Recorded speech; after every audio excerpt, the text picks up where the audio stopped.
Hello बच्चों, आज हम आप लोग को बजट बजट शब्द से परिचय कराएंगे। बजट क्या है इसको बताएंगे आप लोग को। क्यों बता रहे हैं इसके पीछे का ये कारण भी सुन लीजिए, क्योंकि हम सोच रहे हैं कि बोर्ड एग्जाम बहुत नजदीक आ गया है, 22 फरवरी से है। तो इसलिए क्या किया जाए कि कक्षा 10 का जो जितना भी होम साइंस का सिलेबस है कक्षा 10 के, तो उसका पहला पाठ है शिक्षिका द्वारा प्रतिदर्श बजट का प्रदर्शन। तो हम क्या कर रहे हैं कि सबसे पहले हम एक एक पार्ट एग्जाम होने से पहले ही हम आपका रिवीजन करा देते हैं। तो वहाँ तो कोर्स पूरा ही हो गया है कॉलेज में, लेकिन अब यहाँ भी और भी बच्चे जो छूट गए हैं, जो विद्यालय नहीं जा पाते हैं, जिनके बुक का या संसाधनों का अभाव है, उनके लिए ये छोटे छोटे ऐसे टॉपिक बना के आप लोग के लिए हम पोस्ट कर देंगे, आप लोग देख लेना। तो पहला ही जो कि पहला चैप्टर है शिक्षिका द्वारा प्रतिदर्श बजट का प्रदर्शन। तो सबसे पहले उसमें हम बजट शब्द से परिचित हो लेते हैं। बजट क्या है? बजट बूजट फ्रेंच भाषा के बूजट शब्द से लिया गया है, जिसका मतलब क्या होता है? चमड़े का थैला। बूजट चमड़े का थैला। जो आप लोग देखते भी होंगे, जब बजट पेश होता है तो ऐसे हाथ में एक सूटकेस लिए दिखाया जाता है। तो ये इसका मतलब क्या हुआ कि फ्रेंच भाषा से ये निकला हुआ शब्द आपका बूजट। बूजट का मतलब हुआ चमड़े का थैला या झोला।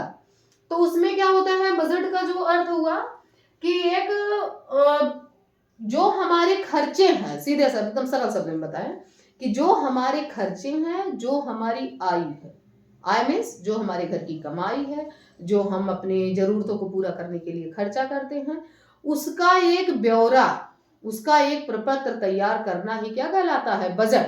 क्योंकि हम जो कमाएंगे उसमें से अपनी जरूरतों को पूरा करने के लिए खर्चा करेंगे, उसके बाद जो बचाएंगे अपने भविष्य के लिए, आकस्मिक जो या तो जिम्मेदारियां या समस्याएं आपके लो शादी विवाह के लिए, बच्चों के पढ़ाई लिखाई के लिए, या मान लो कोई इंसिडेंट हो गया, इसके लिए जो हम कुछ पैसे बचा के रखेंगे, इन सबका जो हम ब्यौरा तैयार करते हैं उसे हम कहते हैं बजट।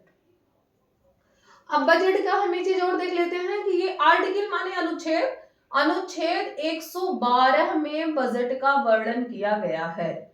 अनुच्छेद अनुच्छेद 112, ये कहा? संविधान के अनुच्छेद 112, भारतीय संविधान। अब संविधान क्या है? चूंकि छोटे बच्चे हो, आप लोग को शायद इतना ना पता हो, अगर पता हो तो बहुत अच्छी बात है, नहीं पता हो तो आप लोग जान लीजिए। संविधान क्या है? भारत का सर्वोच्च विधान, भारत का सर्वोच्च विधान, जिसमें सारे नियम या कानून या नियम की एक किताब, जिसमें यह बताया गया है कि सरकार कैसे चलेंगी, कोई व्यक्ति किसी को परेशान करता है या कुछ किसी को समस्या होती है तो उसके लिए हमारे लिए क्या क्या दंड निर्धारित किए गए हैं। तो ये मान लीजिए कि सारे नियम कानून की एक बुक, जिसको एक किताब, उसको हम कहते हैं संविधान, सर्वोच्च विधान, जिसमें कि सबसे ऊंचा क्या है? विधान है, उसी के अनुसार हमको चलना है। जैसे और एक छोटा सा एग्जाम्पल और बना देते हैं। मान लीजिए आप लोग गृह विज्ञान पढ़ रहे हैं, तो आपका क्या आएगा कि माता पिता घर में होंगे, बच्चे होंगे। मान लीजिए काफी परिवार है, माता पिता है, बच्चे हैं। अब पिता की जिम्मेदारी क्या है कि बाहर अपना पैसे कमा रहा है, घर के खर्चों के लिए पैसा कमा के ला रहा है। माता क्या कर रही हैं? आपकी मम्मी या पति पैसा कमा रहा है, पत्नी घर संभाल रही है।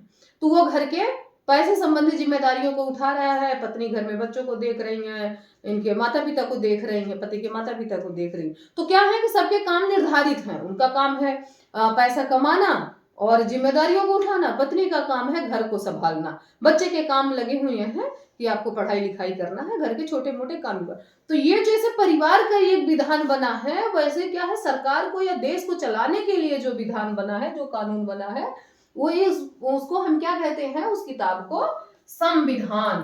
क्या कहते हैं? कॉन्स्टिट्यूशन, संविधान। तो राष्ट्र को चलाने के लिए नियम या कानून के संग्रह को हम कहते हैं संविधान। एक बार फिर से आपको बता दें, बजट का क्या मतलब है? निश्चित अवधि के अंतर्गत होने वाली प्राप्तियों एवं खर्चों का विवरण। निश्चित अवधि मतलब जैसे मान लो कि हमारा जो 1 फरवरी को आता है, बजट आता है 1 फरवरी को, फाइनेंस मिनिस्टर हमारी जो है निर्मला सीतारमण, वो पेश करेंगी। 2024 का बजट कब पेश होगा? 1 फरवरी 2024। ये डेट निर्धारित है। ये हर वर्ष के लिए 1 फरवरी 2023 को हुआ था, फिर 1 फरवरी 2024 को होगा, ऐसे ही। तो ये तो हो गया हमारे देश का बजट कब पेश होगा। हम लोग उसमें देखो एक कौटिल्य की एक परिभाषा भी हम आपको बता देते हैं, सारे काम वित्त पर निर्भर हैं, इसलिए सर्वाधिक ध्यान हमको किस पे देना चाहिए, कोषागार पे। कोष यानी धन, तो सर्वाधिक ध्यान हमको किस पे देना चाहिए, कोषागार पे। तो कौटिल्य की परिभाषा भी आप एक तरीके का, अगर आप परिभाषा बजट शब्द आ जाता है तो परिभाषा लिखेंगे तो और अच्छे मार्क्स गेन करेंगे।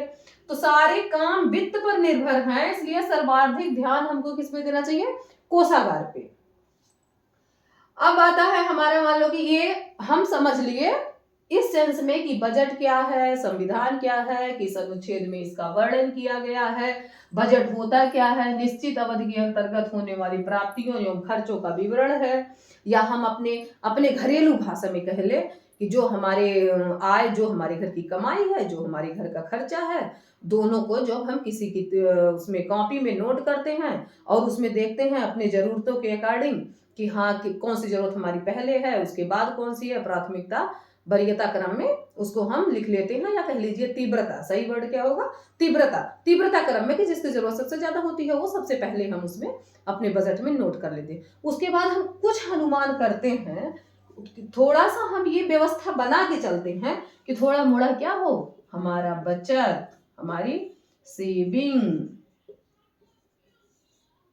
तो बचत जरूरी है, इसलिए इस शब्द से आप परिचित होइए। बजट फ्रेंच भाषा के बूजेट शब्द से लिया गया है, जिसका अर्थ होता है चमड़े का थैला या झोला, और ये पेश होता है 1 फरवरी 2024 को। इसको संविधान के आर्टिकल 112 में इसका वर्णन किया गया है। यह 1 अप्रैल से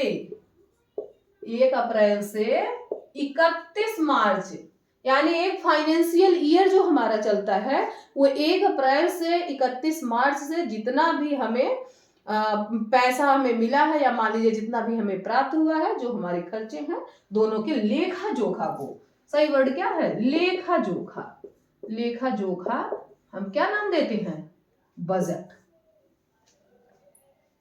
थैंक यू।